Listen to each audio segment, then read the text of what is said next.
이번 편은 외모지상주의 370이라 리뷰편입니다. 370이라의 첫 시작은 드디어 미친 박지호가 칼을 들며 김기명에게 박형석 몸에 대한 비밀을 알려주겠다는 제안을 하고 형석의 몸은 두 개라는 말을 하지만 김기명은 그의 상태에 오히려 놀라며 정신 좀 차리라는 말로 탈옥을 왜 했냐며 꾸짖고 있죠.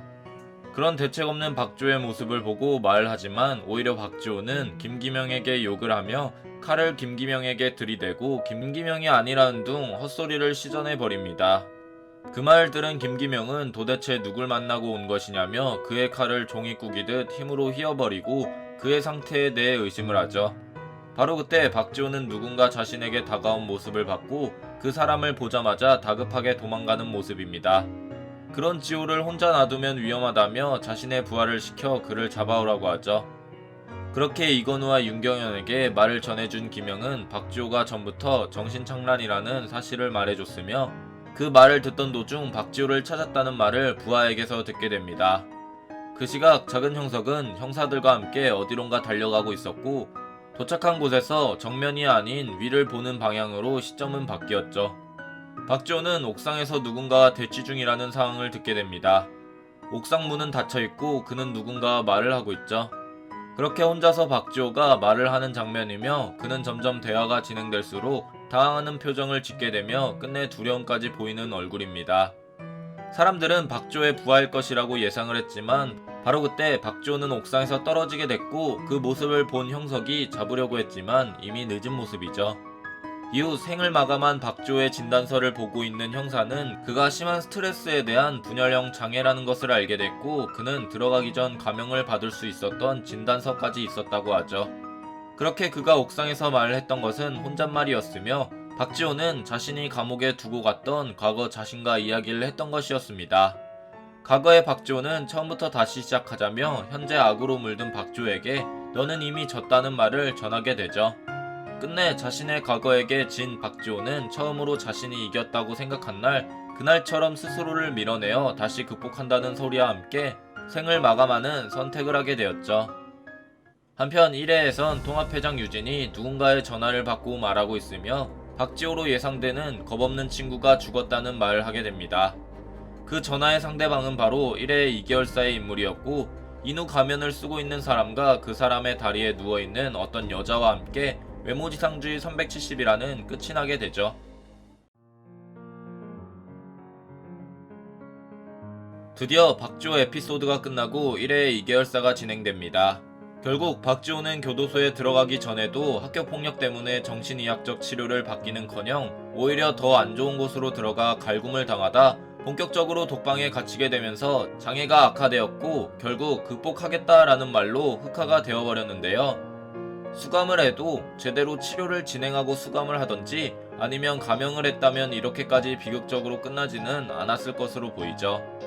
하지만 자신과 달리 박형석에게 새로운 육체가 있음을 알게 되자 자신은 극복할 수 없다며 절망하고 그 충격으로 흑화 이전의 태도로 비열한 모습을 보이다가 결국 환각까지 보여 자신의 과거에게도 좋지 않은 소리를 듣고 추락함으로써 비극적인 결말로 끝이 나게 됩니다.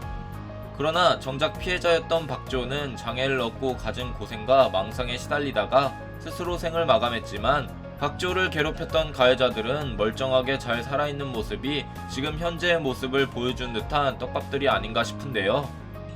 애초부터 그에 대한 여론만 좋았다면 박지호는 훗날 빅딜 개멸떡밥이나 박형석에 관련된 비밀을 오히려 역이용하는 모습을 보여줄 수도 있다고 생각되지만 그의 여론이 너무나 안 좋아져서 저는 급하게 그런 떡밥들을 폐기하고 그를 빨리 퇴장시키기 위한 모습이 아닐까 싶었네요. 그리고 마침내 한신우의 모습이 등장하게 되었습니다. 빅딜의 낭만을 만들었으며 현재 김기명을 만든 장본인이 바로 한신우.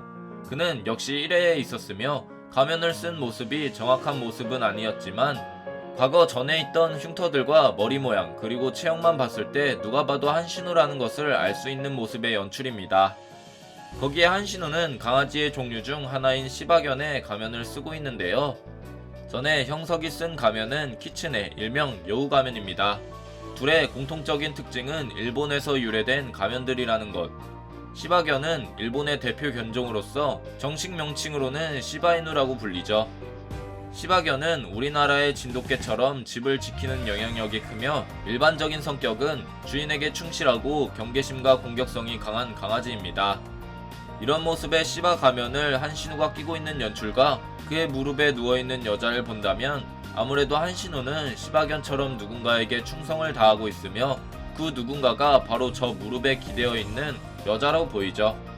그리고 형석의 가면은 키츠네 가면, 한국말로 번역할 시 그냥 여우 가면이며 여우의 뜻은 보통 영리하고 무언가 꿍꿍이가 있을 만한 비유적인 표현으로 많이 쓰는 동물입니다. 그래서 의심으로 가득한 1회의 회장이 박형석을 믿지 못하여 키츠네 가면, 일명 여우 가면을 씌워준 것으로 보이죠. 만약 한신우가 시바 가면으로 멀쩡하게 나왔을 시 분명 그는 리스크를 숨긴 채로 나올 것이며 전에 서성은의 과거 회상에서 나왔던 1회의 불명의 약으로 인해 그의 기억력은 1회에 들어가기 전과 후로 나뉘게 될 것이며 김기명을 만났을 때 그를 기억하지 못할 가능성이 매우 높죠. 하지만 그 기억의 조각들을 맞춰줄 인물이 바로 여우 가면을 쓴 박형석이며 이번 편은 형석이 직접 1회의 2개월살을 부수는 것이 아닌 한신우의 기억의 조각들을 모아 김기명을 떠올리게 할 것이며 두 개의 몸을 가진 형석이 작은 형석의 몸을 통해 김기명에게 단서를 줘서 이번 1회의 2개월사는 1회와 빅딜의 정면 충돌편이 아닐까 싶은데요. 이미 3개월사 때도 통합회장 유진이 김기명의 동선을 파악한지라 빅딜에 대한 믿음감 역시 없을 것이며 낭만만을 추구하며 한신우를 찾는 김기명 역시 마침내 한신우를 보게 된다면 물불 안 가리고 그를 데리고 오려고 할 것이죠. 이런 떡밥을 의미하는 바는 의문의 여성이 들고 있는 포코의 뜻과 유래되어 있는 것으로 보이며 이런 비밀에 대한 부분은 후에 영상으로 다뤄서 보여드리도록 하겠습니다. 여러분들의 생각은 어떠신가요? 여러분들의 생각을 댓글로 적어주시길 바랍니다. 이상 시청해주셔서 감사합니다.